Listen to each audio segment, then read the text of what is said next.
Good morning students. Increasing decreasing functions की video lecture series में आपका स्वागत है। आइए हम एक और प्रश्न को हल करके देखते हैं कि किस प्रकार से फंक्शन इंक्रीज करता है और किस प्रकार से फंक्शन डिक्रीज करता है। स्टूडेंट्स, आपको ध्यान रखना होगा कि कोई भी फंक्शन इंक्रीज करे या डिक्रीज करे उसके लिए इंटरवल का होना बहुत ज़रूरी है। आइए प्रश्न देखते हैं। दिखाइए कि प्रदत्त फलन F of X X cube minus 3x² plus 4, ये x belongs to real number, पूरे रियल नंबर पर वर्धमान फलन है, मीन्स इंक्रीजिंग फंक्शन है। आपको बताना है और चेक करना है कि ये फंक्शन पूरे रियल नंबर सिस्टम में इंक्रीजिंग फंक्शन है। आइए सॉल्व करके देखते हैं। गिवन फंक्शन को हमने लिख लिया है और ये इसका डेरिवेटिव लिख दिया है। डेरिवेटिव मतलब उसका डिफरेंशिएशन। अब चूंकि पूरा रियल नंबर जो होता है वो एक इंटरवल होता है। अब यहाँ से हम एक टेस्ट वैल्यू ले लेते हैं। मान लीजिए हमने x की वैल्यू 0 ले ली, टेस्ट वैल्यू, परीक्षण मान। अब इस वैल्यू को हमने यहाँ एफ डैश एक्स में x के प्लेस पे रखा, इधर x के प्लेस पे रख देंगे दोनों जगह पर। आप देख रहे हैं एफ डैश 0 की वैल्यू +4 आ रही है जो कि ग्रेटर देन 0 होती है। अब आपको मैंने इंक्रीजिंग डिक्रीजिंग के दो रूल बताए थे कि अगर कोई फंक्शन किसी इंटरवल में उसका डेरिवेटिव ग्रेटर देन 0 देता है तो फंक्शन इंक्रीज करता है, और अगर उसका डेरिवेटिव किसी इंटरवल में नेगेटिव आंसर देता है x की किसी वैल्यू के लिए तो डिक्रीज करता है।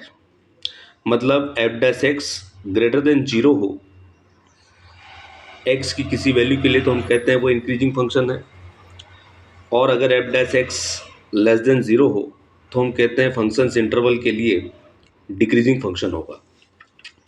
बच्चों, मुझे उम्मीद है आपको ये प्रश्न समझ में आया होगा। मैंने इससे पहले जो वीडियो बनाया था उसमें इस क्वेश्चन को सोल्व करके बताया था। मैंने इस प्रश्न को यहाँ पर फिर से इसलिए लिया है क्योंकि मैं आपको यहाँ पर फलन को एग्जाम्पल के माध्यम से बताना चाहता हूँ कि फलन मतलब ये जो फंक्शन है किस प्रकार से इंक्रीज कर रहा है, किस प्रकार से डिक्रीज कर रहा है। इससे पहले मैंने आपको डेरिवेटिव मेथड्स बताया था कि फंक्शन किस प्रकार से इंक्रीज कर रहा है, किस प्रकार से डिक्रीज कर रहा है। आज हम एग्जैक्टली फंक्शन को ही देखेंगे और इस फंक्शन से ही पता लगाएंगे कि ये फंक्शन किस प्रकार इंक्रीज कर रहा है। उम्मीद है सॉल्यूशन आपको समझ में आया होगा। अब यहाँ मुख्य रूप से सॉल्यूशन समझाना ही मेरा उद्देश्य नहीं है। मैं आपको यहाँ पर कुछ रफ वर्क के माध्यम से फंक्शन किस प्रकार से इंक्रीज करेगा, किस प्रकार से डिक्रीज करेगा, ये समझाना चाहता हूँ। बच्चों, मैंने एक नंबर लाइन ली हुई है। ये नंबर लाइन आपके सामने दिख रही है जिसमें मैंने 0, 1, 2 इस तरह के जो इंटीजर्स हैं उनको शो कर दिया है।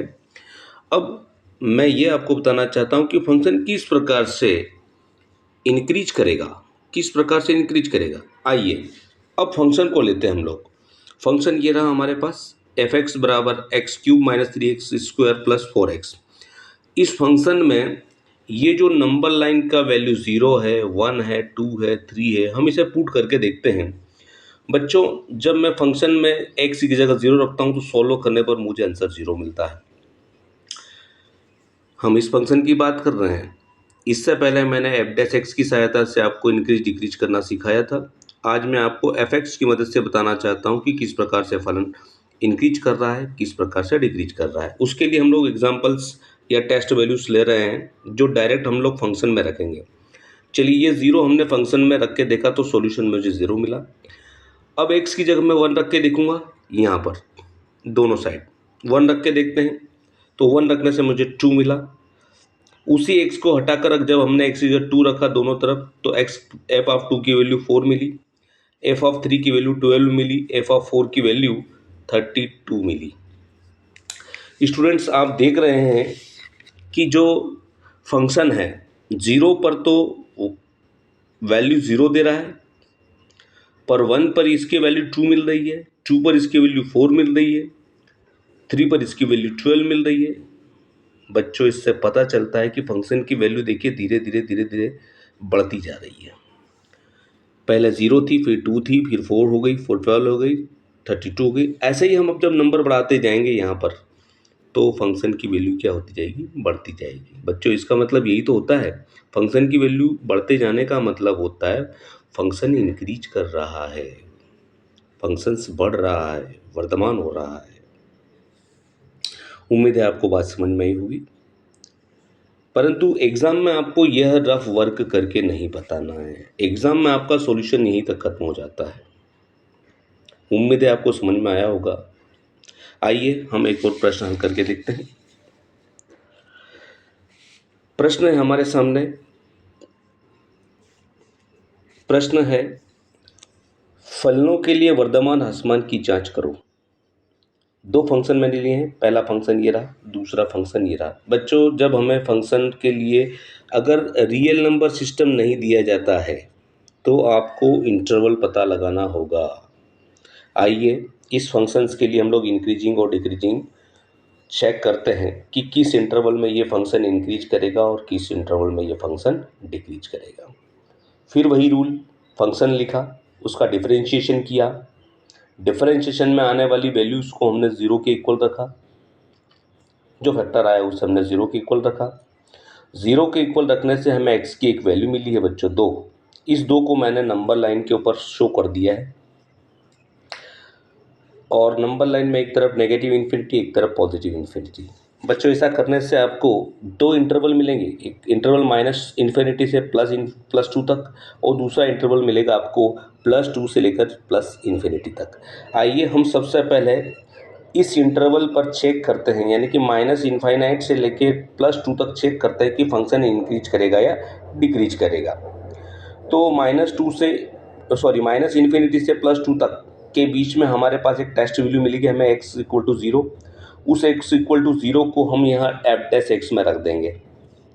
f' में x की जगह रखेंगे तो हमें पता चलता है कि f' की वैल्यू -4 आती है, जो कि 0 से क्या होती है, छोटी होती है। अगर फंक्शन की वैल्यू अगर डेरिवेटिव की वैल्यू टेस्ट वैल्यू के लिए <0 आ चुकी है तो हम यहाँ पर लिखते हैं स्पष्ट है कि फंक्शन इंटरवल माइनस इन्फिनिटी से +2 में निरंतर ह्रासमान है, मीन्स स्ट्रिक्टली डिक्रीजिंग है। और नंबर लाइन पर भी मैंने इसे दिखा दिया है, देख लीजिए ये डिक्रीज कर रहा है फंक्शन, ऊपर से नीचे की तरफ इसकी वैल्यू डिक्रीज हो रही है। इसी प्रकार हम सेकंड इंटरवल लेते हैं +2 से लेके प्लस इन्फिनिटी तक। दूसरे इंटरवल में भी हमने टेस्ट वैल्यू देखी, 2 के बाद में यहाँ जो भी नंबर आता है आप किसी भी नंबर को टेस्ट वैल्यू के रूप में चूज कर सकते हैं। मैंने यहाँ पर x=3 को टेस्ट वैल्यू माना और f' में x की जगह पर मैंने 3 रख दिया है। सॉल्व करने पर मुझे आंसर +2 मिला है, जो कि >0 होता है। बच्चों, f' की वैल्यू जब >0 मिल जाती है तो हम लिखते हैं स्पष्ट है कि फलन अंतराल 2, में निरंतर वर्धमान है। उम्मीद है आपको बात समझ में आई होगी। यदि आपको मेरे द्वारा सॉल्व कराए गए क्वेश्चंस में किसी प्रकार की दिक्कत आती है बच्चों, तो आप मुझे कमेंट करके बता सकते हैं। इसमें एक क्वेश्चन रह गया है, आप इसे खुद सॉल्व करके देखें और यदि सॉल्यूशन करने में दिक्कत आ जाए तो आप मुझे कमेंट करके बता सकते हैं। Thank you.